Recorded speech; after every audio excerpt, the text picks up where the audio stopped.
So let's go to the story of Ruth. In Ruth chapter 1 and verse 1, we read this on Wednesday, but I want to just emphasize this again. It came about in the days when the judges governed. Now, what we've been talking about all this quarter is that the time period of the judges was not a bright, shining time for the people of Israel. There were bright and shining moments, but most of the period of the judges was a very dark time. But Ruth 1 and verse 1 gives us another detail that adds to the difficulty and to that darkness. In verse 1, it says, in the days when those judges governed, that there was a famine in the land. So to make matters worse, when there is this spiritual famine, as it were, the people are doing what is right in their own eyes. They are living the way that they want to live without much thought or concern for what God or the law says. So while there's a spiritual famine, there comes to be an actual famine in the land as well. And we're introduced to this family from Bethlehem. Ironically, anybody know what the name Bethlehem means? It means house of bread. Yeah, there's no bread in the house of bread. There is a famine here in the land. And so this family, a certain man, verse 1, of Bethlehem in Judah, went to sojourn in the land of Moab with his wife and his 2 sons. The name of the man was Elimelech, and the name of his wife Naomi. And the names of his 2 sons, and Alan Moeller's been really excited to stand up and really loud pronounce these 2 names for us. Isn't that what you told me? You said you were just itching to do that? All right. The sons. Yeah. All right. I'm going to say Mahlon and Chilion. If you want to say Chilion or Mahlon, it doesn't matter. We all know. Listen, they're not in the story very long anyways. Okay? So, Elimelech and his wife Naomi and these 2 sons, they leave their homeland to go to Moab to find bread, to find food because of this famine that is in their homeland. Now, they are going to go from Bethlehem, which is right here in Judah, and they're going to go to the east, crossing over the Jordan, and go down into the land of Moab. I assume that's the route they took. I suppose they could have taken the southern route and gone up, but that seems to be longer, so I assume they came this way to the north of the Dead Sea, crossed over, and came down into the land of Moab. Now, in verse 3, Elimelech, Naomi's husband, died, and she was left with her 2 sons. And they took for themselves Moabite women as wives. The name of the one was Orpah, and the other Ruth. And they lived there about 10 years. Then both Mahlon and Chilion also died, and the woman, Naomi, was bereft of her 2 children and her husband. Okay, I want you to tell me how you think Naomi feels. She's going to tell us explicitly how she feels later in the chapter. But what do you think is going on as all of this is happening? How does she feel? What is she thinking? All right, she feels, so Jerry says abandoned, and not in the sense that they lived and they left her, but abandoned in the sense that she's all alone. Yeah, okay. What did you say, Glenn? How is she going to get by? Okay, we understand that Naomi can't just go to the Social Security office and claim her husband's death benefits, right? That's not the way this works in this time of the world. In this time in history, there are no such things. There's no social safety nets or anything like that. What was the safety net that a person could lean on, which becomes the prominent story in this book? Family, okay? That's it. Yeah, that is your safety net. It's your family. But at this point, her immediate family is gone. Her husband and her 2 sons And Naomi, by her own admission in chapter 1, she is not a spring chicken. She is an older woman, and she knows the prospects of her marrying again, certainly the prospects of her having sons again. That's just not going to happen. So the outlook for Naomi is grim.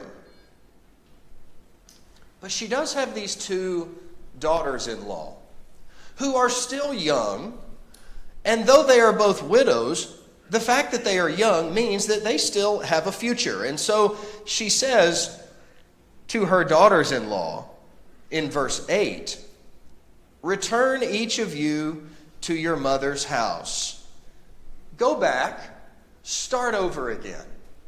And Naomi says this because while being in Moab for 10 years, she now gets word that there's bread back in the house of bread.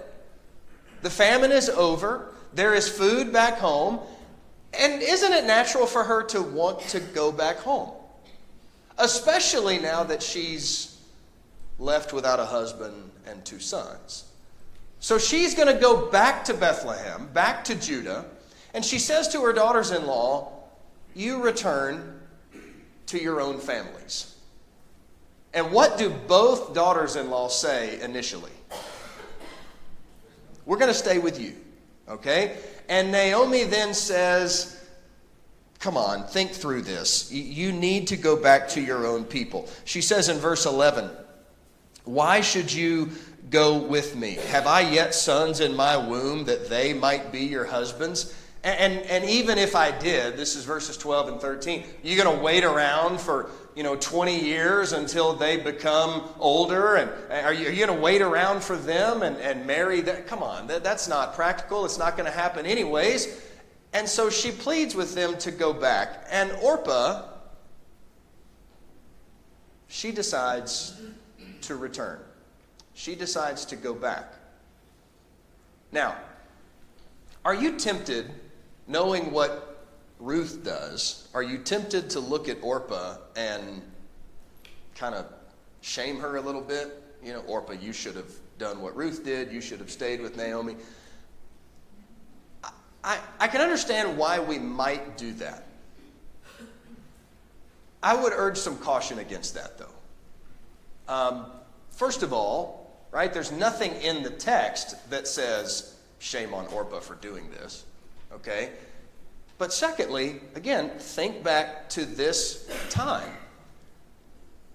Think back to this time in history where one's family was substantially, I think, more important than it is in our culture. And I hope you understand what I mean by that. I mean, our family is important in our culture, but this idea of, no, these are my people, this is our land, our family has lived on this land in this country for hundreds of years, and we're not leaving. I mean, that's like ingrained in the DNA, okay? And so for Orpah to go to this new land, to go with Naomi into Judah, that would have been a big ask and a tall order, if I can mix metaphors there. So I don't know that we should shame Orpah for deciding to do what she did.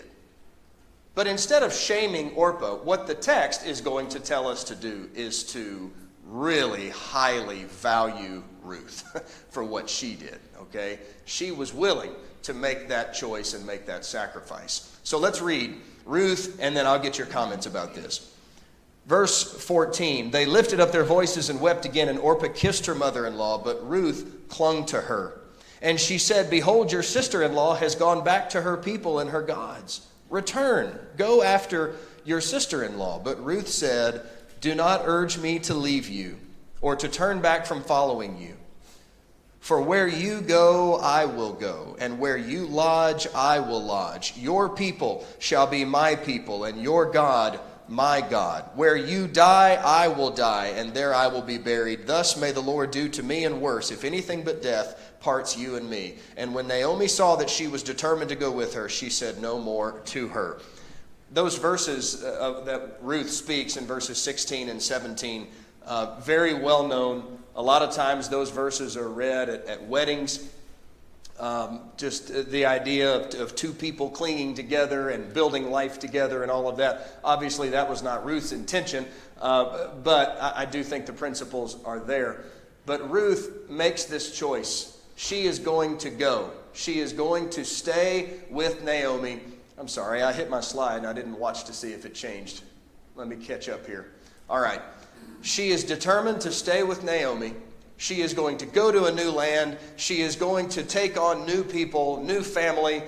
And she even says, your God will be my God. That is a really big change. So I want to hear what you think. What strikes you about Ruth? Several things right here already. Alan? I think that the relationship Naomi had with her daughters-in-law must have been a very treasured relationship. And I would also add that the relationship that Ruth had with her husband was probably equally so. Because if her marriage had been bitter, that changes everything. And so that speaks of her husband, it speaks of Naomi, and the fact that she even mentions her God tells me that this family continued to honor God in their lives and follow His law and spoke about it and acted on it. I think all of those are good inferences. It sure seems that there was a quality relationship that existed in this family, and Ruth wanted to continue being a part of that. Celeste, did you have your hand up a moment ago? No. Okay. Yes? I think that when I think of the situation with Orpah, I don't want to be too hard on her because I think that she showed respect for the wisdom of her mother-in-law. They had seen how she dealt with tragedy, and I think that she saw and took that into account. Okay, good. This wasn't just a toss of the dice that she said, I think y'all need to go that time. Yeah, okay. Yeah, good. And her initial, no, I want to stay with you, right? I think also says something about the relationship that they shared. Okay, good. Kelly? One thing that struck me, I think it was Wednesday night, we were comparing the end of Judges to the beginning of Ruth. Yes. You said, look, this is such a nice family. But the one thing that did strike me is that they shouldn't have married those women from Moab. But obviously they were still, something about them was still following God because it made an impact on those women. But I just thought that was interesting. Yeah. God still uses that situation, but really they shouldn't have married. Okay, good. So Kelly brought this up, if you didn't hear that. She said, hey, these are Israelite men marrying Gentile women. They were told not to do that. Okay, and that's right. Ronnie's got something he wants to add to that. I just wonder what we do with the assessment that Naomi made in verse 13 when she says that the Lord has gone out against me, the hand of the Lord. Yep. That was her assessment of the situation.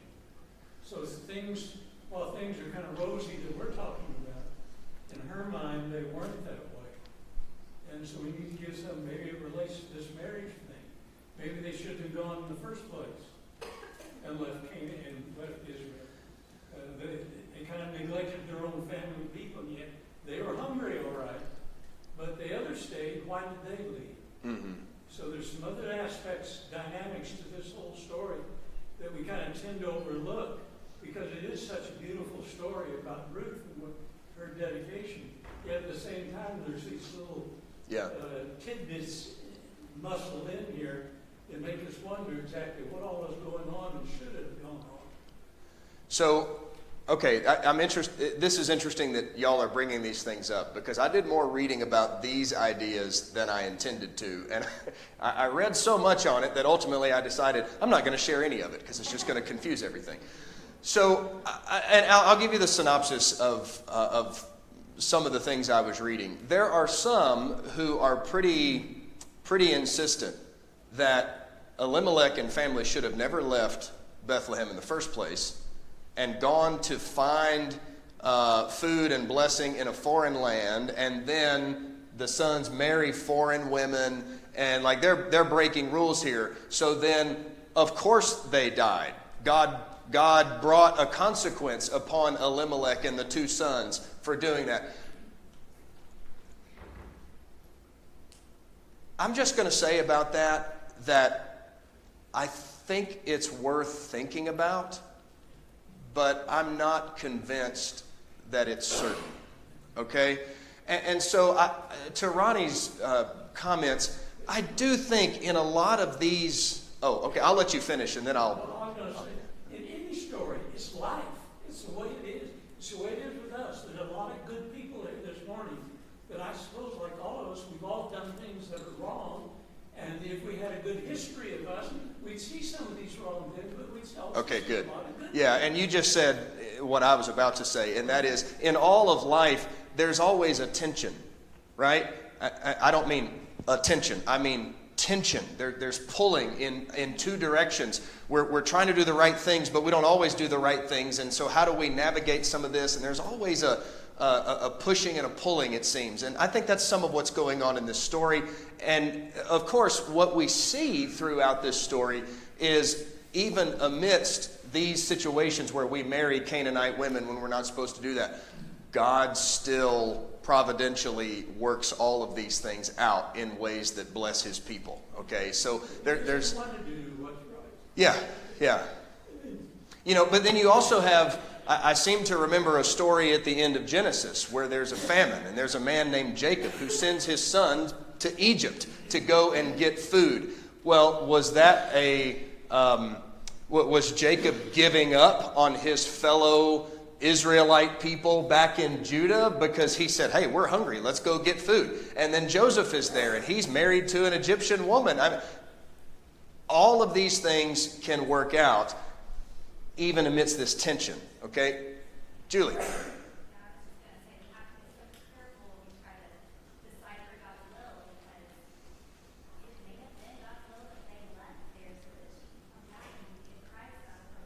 Yeah.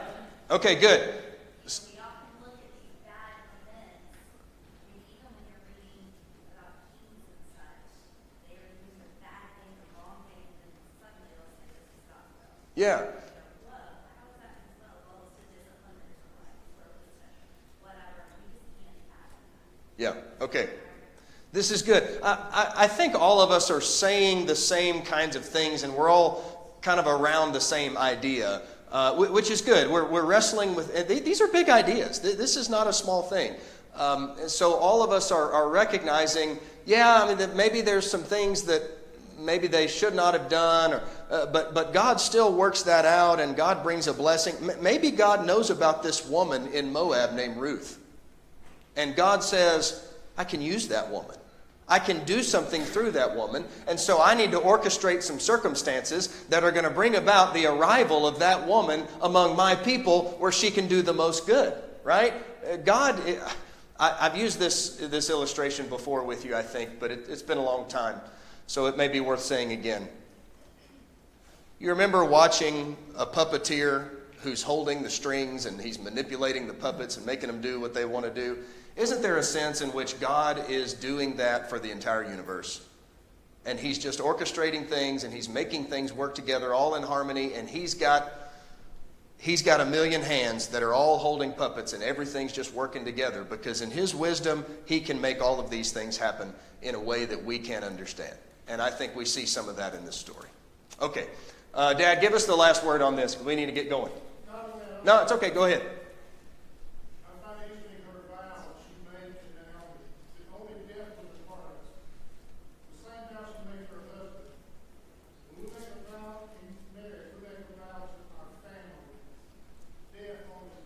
Yeah, that's good. And that's why this passage is so popular at wedding ceremonies, because the words that she says, we're building a life together and only death will separate that bond. That's good.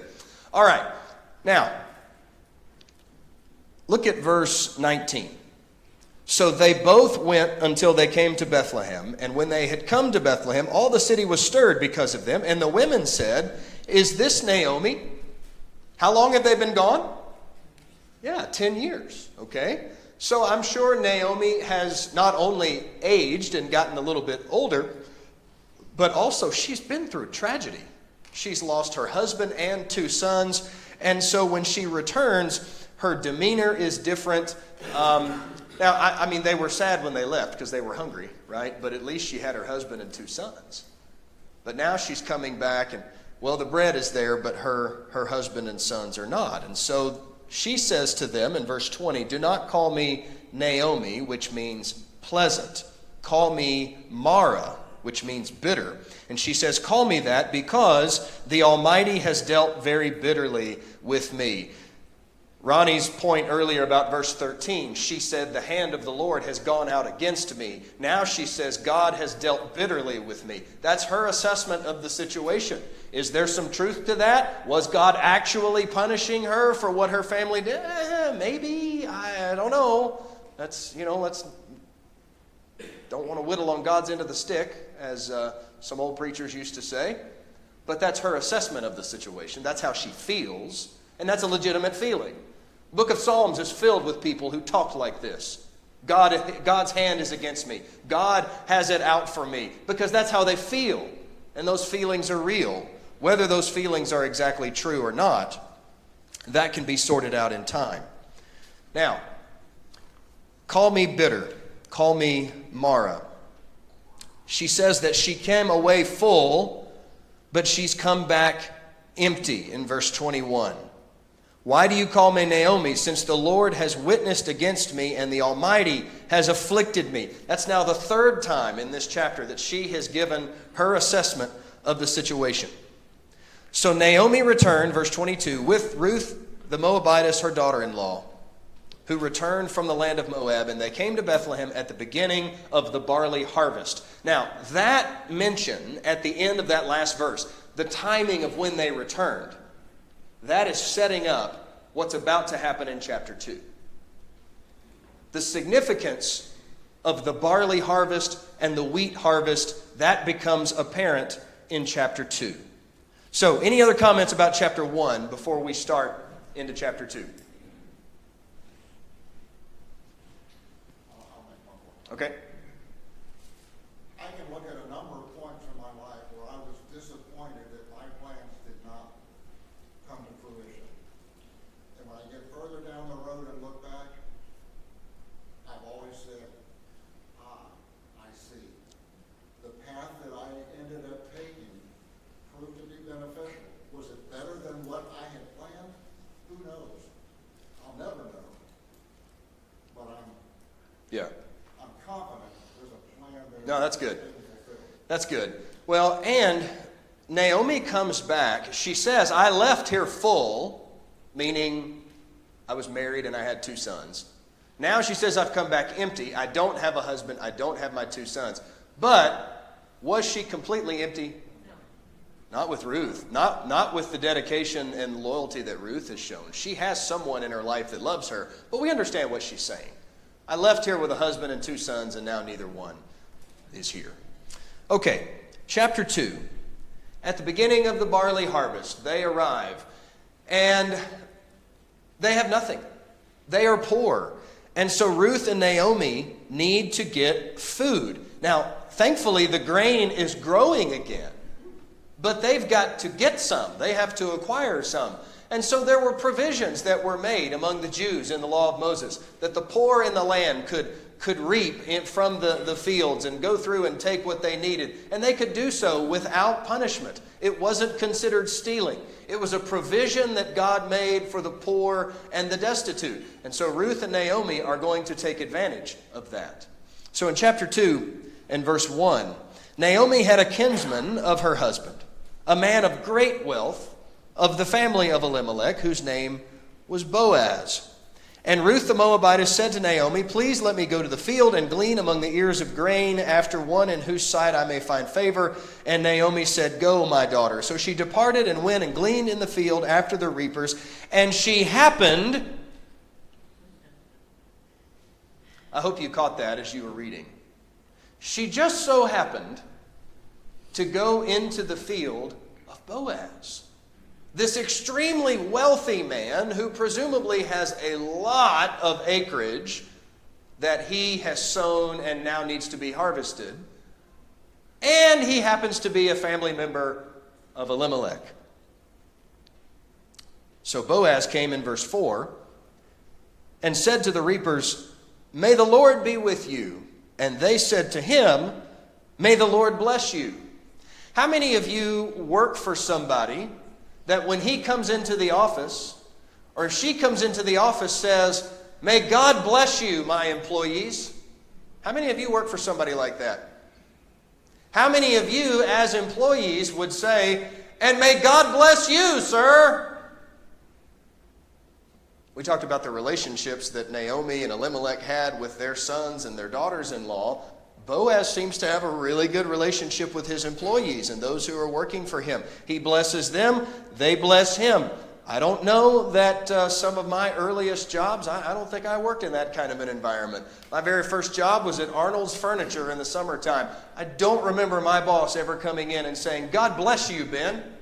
I remember her coming and saying, "Why aren't you done with that, Ben?" In time. I didn't say to her, "May the Lord bless you," either. Okay, let's get back to the text. Boaz is a wealthy man who has a lot of people who work for him and has a great relationship with those who work for him. And Boaz notices Ruth working out in his fields, and he goes to his foreman, as it were, and he says, who is this woman who is gleaning in my fields? And he answers, she is the Moabite woman, verse 6, who returned with Naomi from the land of Moab, and she requested that she could reap in our fields. And so in verse 8, Boaz said to Ruth, "Listen carefully, my daughter. Do not go and glean in any other field.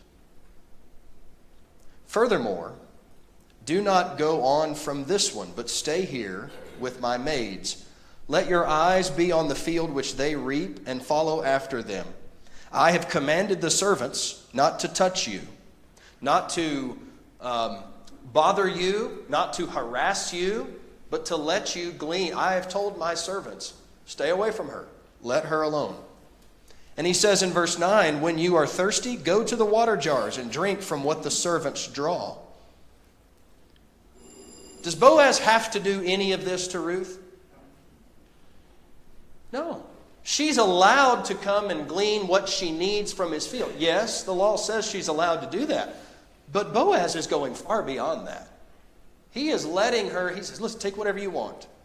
I have told my male servants not to bother you. You follow along with my female servants and you work with them. You take what you need. If you're thirsty, you go and get water from what the servants have drawn." And she recognizes what a blessing this is. In verse 10, she fell on her face, bowing to the ground, and said, "Why have I found favor in your sight, that you should take notice of me, since I am a foreigner?" And Boaz said to her, "All that you have done for your mother-in-law after the death of your husband has been fully reported to me. And how you left your father and your mother and came to the land and the land of your birth, and you came to a people that you did not previously know. May the Lord reward your work, and your wages be full from the Lord, the God of Israel, under whose wings you have come to seek refuge." Boaz is impressed with Ruth. He is a man of great standing and reputation. But he notices that Ruth is also a woman of great reputation. "I heard about your commitment to your mother-in-law. I heard about the way that you left everything that you knew, you left everything that you were comfortable with behind, and you came after her, and you have committed to staying with her until death." And so when he gives this instruction to her, he is blessing her in ways that she could not have imagined. And she recognizes that, and she thanks him for that. So at verse 17, it says that she gleaned in the field until evening. And in verse 18, she took up and went into the city, and her mother-in-law saw what she had gleaned. She took it out and gave Naomi what she had left after she was satisfied. And her mother-in-law said, "Where did you glean today? Where did you work? May the one who took notice of you be blessed." And she said, "I worked in the field of a man named Boaz." And Naomi connects these dots. Verse 20, "May he be blessed of the Lord, who has not withdrawn his kindness to the living and to the dead." He didn't withdraw his kindness to the dead. See, Naomi recognizes this guy's family. She says, he is one of our relatives. He is one of our closest relatives. And Boaz has repaid kindness to the dead, my husband. Boaz recognized that you are here on my behalf, and he knows who I am because he's related to my late husband. So verse 22, Naomi said to Ruth, "It is good, my daughter, that you go out with his maids, so that others do not fall upon you in another field." So she stayed close by the maids of Boaz in order to glean until the end of the barley harvest and the wheat harvest, and she lived with her mother-in-law. Now, the matchmaking begins in chapter 3. Naomi starts to work out this plan. Let's figure out how we can get Ruth and Boaz to marry one another and everything can be remedied. But let's just stop and think for a moment before we start to hear wedding bells. How do you see the hand of God thus far in this story? Boaz clearly sees it. He said to Ruth, "You have come under the wings of the Almighty." Now, how did that happen? How did she come under God's wings of protection?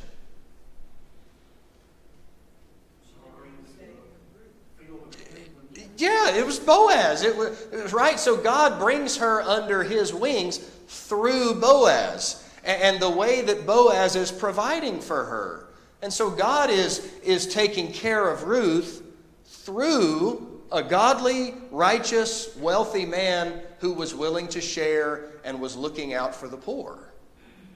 Boaz recognizes God is care. God is showing his care for you. And he has the opportunity to do that. Lisa? I also see it as her choice, and then recognizing she chose, instead of going back to her old false gods, she chose to come with Naomi to worship the living God. So she chose to put herself in God's care. And it almost is, well, it is reflective of people who come out of the world today and make the choice to put themselves Good. under God's Yeah, care. yeah, that's right. Good. Okay. I will ask you that question on Wednesday. Okay, thanks everybody.